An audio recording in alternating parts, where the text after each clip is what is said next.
सावन special episode 17। प्रिय शिव भक्तों, क्या आपने कभी सोचा है महादेव जैसे शांत और करुणा के सागर देवता ने अपने गले में नाग को ही क्यों धारण किया? क्या यह एक आभूषण है या इसके पीछे छिपा है कोई गहरा रहस्य? आइए जानते हैं महादेव के गले में दिखाई देने वाले नाग का नाम और अद्भुत रहस्य। नमस्कार शिव भक्तों, आप देख रहे हैं सावन स्पेशल शिव परिवार की देव कथाएं का 17वां एपिसोड। भगवान शिव के गले में नाग क्यों विराजते हैं?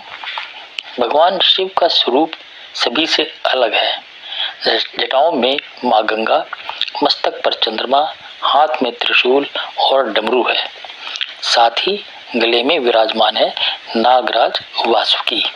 समुद्र मंथन की प्रसिद्ध कथा में देवताओं और असुरों ने समुद्र मंथन के लिए वासुकी नाग को मंथन की रस्सी के रूप में प्रयोग किया। शिव के गले में नाग का स्वरूप भी हमें उस महान संदेश की याद दिलाता है। शक्ति को नियंत्रित करना ही वास्तविक सामर्थ्य है। शिव और नाग का संबंध क्या दर्शाता है? जिससे संसार भयभीत होता है उस पर भी संयम और नियंत्रण पाया जा सकता है। यहाँ नाग केवल भय का प्रतीक नहीं रह जाता, वो शक्ति और नियंत्रण का प्रतीक बन जाता है।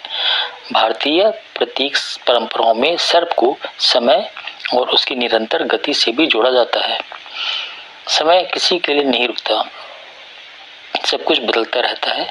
भगवान शिव को महाकाल कहा जाता है, अर्थात शिव का संबंध समय से भी परे जाने वाली परम सत्ता से जोड़ा जाता है। इस दृष्टिकोण से शिव के गले में नाग हमें याद दिलाता है, समय को रोक नहीं सकते लेकिन समय का सदुपयोग जरूर कर सकते हैं। नाग का स्वभाव सतर्क और शक्तिशाली होने के बावजूद भगवान शिव उसे अपने गले में धारण करते हैं। अर्थात सब वास्तविक शक्ति केवल किसी को हराने में नहीं है, बल्कि अपने भीतर के भय, क्रोध और आवेग को नियंत्रित करने में है। जब मनुष्य अपने मन पर नियंत्रण करना सीखता है, तब बाहरी परिस्थितियों उसे आसानी से विचलित नहीं कर पाती। महादेव को नीलकंठ भी कहा जाता है। समुद्र मंथन से निकले विष को उन्होंने लोक कल्याण के लिए अपने कंठ में धारण किया। जीवन में भी कई बार हमारे सामने कठिन परिस्थितियां आती हैं। हमको नकारात्मक चीज को अपने भीतर फैलने नहीं देना चाहिए। हमें शिव जी की तरह संयम और विवेक से काम लेना चाहिए। शिव जी के गले में नाग क्यों? पहला संदेश निर्भयता। जिससे संसार डरता है, महादेव उसे भी अपने पास रखते हैं।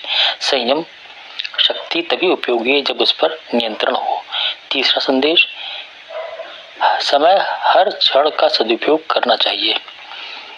चौथा संदेश, वैराग्य। महादेव हमें सिखाते हैं कि बाहरी रूप से देखकर किसी वस्तु के प्रति अत्यधिक आकर्षण या भय नहीं रखना चाहिए। आज के जीवन की सीख, हमें डर का सामना करना चाहिए।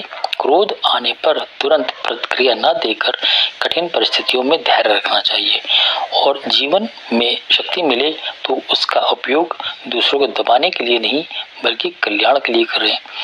अगर आपको भगवान शिव के गले में नाग विराजने का यह रहस्य पसंद आया हो तो कमेंट में श्रद्धा से लिखिए ओम नमः शिवाय, हर हर महादेव। वीडियो को लाइक करें और अपने शिव भक्त परिवार और मित्रों को के साथ शेयर करें और सावन स्पेशल शिव परिवार की देव कथाएं से जुड़े रहने के लिए चैनल को सब्सक्राइब जरूर करें।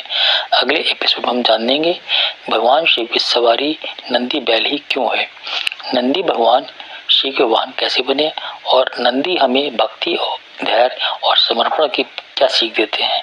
हर हर महादेव।